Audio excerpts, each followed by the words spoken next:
అందరికీ నమస్కారం అండి. నా పేరు వరలక్ష్మి, మాది మందడం. నేనైతే హౌస్ వైఫ్ నేనండి. పనులు చేసుకోవటం, గేదెలు ఉంటే పాలు తీసుకోవటం, ఇలాంటి పనులు చేసుకుంటా అట్లా జరిగిపోయేది. ఇక్కడ ఈ చుట్టుపక్కల అన్ని ఊళ్ళు ఎక్కువ మంది బయటకు వచ్చే ఆడవాళ్ళు అయితే ఎవరు లేరండి. అట్లాంటిది 2014లో రాష్ట్రం విడిపోతుంది అని చెప్పేసి అందరూ కలిసి మనకి రాజధాని లేదంటే చాలా వరకు ఆంధ్ర వాళ్ళు టెన్షన్ పడ్డారు. విడిపోయిన తర్వాత రాష్ట్రానికి ఒక రాజధాని కావాలి, తుళ్ళూరు అమరావతి ఇట్లా పడదాము, ఈ మధ్యలో కృష్ణా గుంటూరు మధ్యలో అని అంటే మాకు కూడా సంతోషం అనిపించిందని చెప్పగానే రాజధాని ఇక్కడే వాటర్ ఫెసిలిటీ ఉంది, రాష్ట్రానికి అన్ని జిల్లాలకు సమదూరంలో ఉంది రాష్ట్రంలో. మెయిన్ బాబు గారి మీద అభిమానం, భూములు ఇస్తామంటే ముందు వెళ్ళి చాలా మంది మేము ఇస్తాం అన్నారు. మెయిన్ రీజన్ ఏంటంటే పిల్లల భవిష్యత్తు బాగుంటది, అన్ని వస్తాయి ఇక్కడికే రాజధానిలోకి, మరి సెంట్రల్ కానీ అవి అన్ని అనుకొని చాలా మంది తెలిసిన వాళ్ళు అట్లా అనుకొని ఇస్తే అందరూ ఇచ్చేసారు భూములు. కరెక్ట్ గా వాళ్ళు 18 to 19లో 6,000 కోట్లు పెట్టుబడితో ఇవన్నీ చేశారండి. సీడాసెస్ రోడ్లు కానీ, ఎమ్మెల్యే క్వార్టర్స్ కానీ, ఎమ్మెల్సీ క్వార్టర్స్ కానీ, ఐఏఎస్లకు కానీ, ఇప్పుడు జడ్జీలకి ఇప్పుడు కడుతున్నారు. అవన్నీ కూడా బాబు గారు ఉన్నప్పుడు అసలు మొదలుపెట్టి ఇవన్నీ కూడా అయిపోయినాయి కూడా. మరి అటు పక్క ఇవన్నీ చాలా ఇంకా మొదలు పెట్టారు. ఆయన మొదలుపెట్టి పునాది అంతా అయిపోయినాయి, కొన్ని ఉండే గోడలు వేసినాయి, కొన్ని ఉండే 50% అయిపోయినాయి ఉండే. వీటన్నిటినీ కూడా ఆయన పాపం మొదలుపెట్టి వర్క్ ఎంత ఫాస్ట్ గా చేశారంటే సంవత్సరంలోనే టక 6,000 కోట్లు పెట్టుబడి వస్తే ఇవన్నీ చేశారండి ఆయన. ప్లాట్లు, రెటనబుల్ ప్లాట్లు 10 ఏళ్ళకి అప్పు చేద్దాం, మీకు 10 ఏళ్ళ కౌలు అన్నారు. మాకు 10 ఏళ్ళకి 5% పెంచారు. మాకు 50,000 కౌలు అయితే ఒక 5,000 సంవత్సరం పెంచుకుంటూ వచ్చారు. బాబు గారు ఈ ప్రభుత్వం దిగిపోయిన తర్వాత జగన్మోహన్ రెడ్డి గారు ప్రభుత్వం వచ్చిందండి.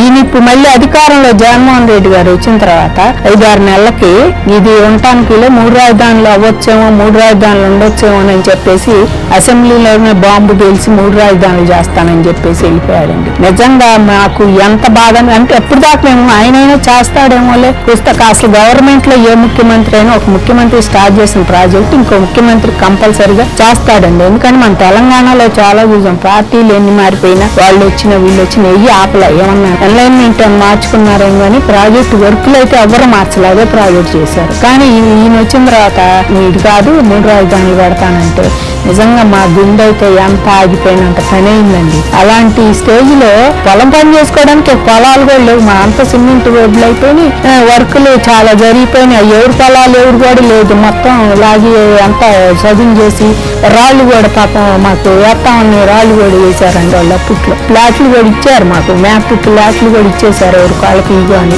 ఇస్తే అట్లా అయిపోయేకాడికి అసలు మాకు ఏం చేయాలో అర్థం కాలేదు.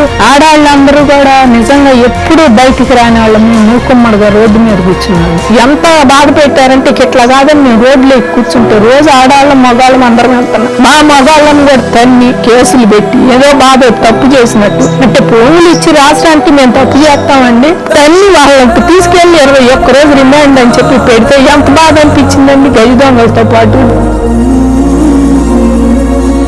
ఏం చేయాలో మాకు అసలు అయ్యోమైపోయింది. అన్నాలు కూడా తినలేదండి, నమ్మరు అని చెప్తే ఇంట్లో వంటలు కూడా చేయకుండా పోతే చాలా మంది వచ్చి వంటలు చేసి పెట్టి మాకు ఈ అన్నం తినండి అమ్మ, తినకపోతే ఈ శక్తి కూడా ఉండదు, మీరు ఇట్లా కూర్చుంటే ఎట్లా అంటే ఏ రకంగా చేపించారంటే మమ్మల్ని నిజంగా అమ్మాయి వస్తే అమ్మాయిని కూడా అసలు కాలు పెట్టి డొక్కలో పెట్టి కొట్టారండి అమ్మాయిని. నిజంగా మమ్మల్ని అంత పరాభవం చేశారంటే అంత చేశారు.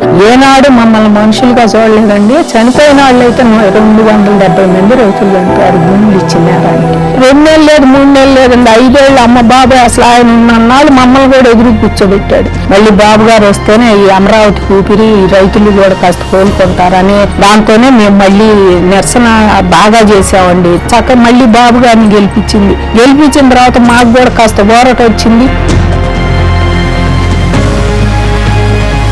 బాబు గారు వచ్చిన తర్వాత కాస్త మళ్ళీ ఈ చెట్లు ఒట్లు అన్ని తీసేశారండి. ఎక్కడికక్కడ ఇప్పటి వరకు ఫాస్ట్ గా జరుగుతుంది. బోల్డ్ పెట్టుబడి వచ్చింది. ఇప్పుడు 60-70 వేల కోట్లు పెట్టుబడి దాకా దగ్గరలో వచ్చినట్టుంది. యూనివర్సిటీలు గాని ఇప్పుడు బిట్స్ పిలాని అని, క్వాంటమ్ వ్యాలీ అని, హోటల్ పెట్టినా బోల్డ్ మందికి వర్క్, హోటల్ మేనేజ్మెంట్ చదివిన పిల్లలకో లేకపోతే లోపల ఎంతో మందికి వర్క్, పనులు ఇవన్నీ జాబ్స్ జరుగుతున్నాయి కదా. నిజంగా ఇప్పుడు అమరావతి CRD ఆఫీస్ చూస్తే అమరావతి అంతటికి తలమానికి 100 కోట్లు పెట్టి CRD రెడ్డి ఆఫీస్ కడుతున్నాడు ఏంటి ఎట్టా అంటే. కానీ ఇప్పుడు ఆఫీస్ చూశాక చాలా మంది అనుకుంటారు బాబు గారు విజనరీ అది అని చెప్పి ఖచ్చితంగా చూస్తారు. ఈ వర్క్ కూడా చాలా పనులు జరుగుతున్నాయండి ఎక్కడికక్కడ అన్ని వాటర్ రిజర్వాయర్లు కానీ ఇవన్నీ చూస్తే చాలా ఆనందం అనిపించిందండి. మళ్ళీ అమరావతి కళకళలాడినందుకు మాకు సంతోషం అనిపించింది. రైతులు బాగానే ఉన్నారండి. ఇదంతా పనులు చేస్తుంటే చూసి సంతోషపడుతున్నారు. మళ్ళీ 29లో ఆంధ్రప్రదేశ్ ప్రజలందరూ కూటమి ప్రభుత్వాన్ని గెలిపించాలని మనస్ఫూర్తిగా కోరుకుంటున్నామండి మేము. ఎందుకంటే ఆంధ్రప్రదేశ్ డెవలప్మెంట్ కూటమి ప్రభుత్వంతోనే కూడుందండి. ముందుకు వెళ్ళాలంటే మళ్ళీ వాళ్ళు రావాల్సిందే. జై అమరావతి, జై ఆంధ్రప్రదేశ్.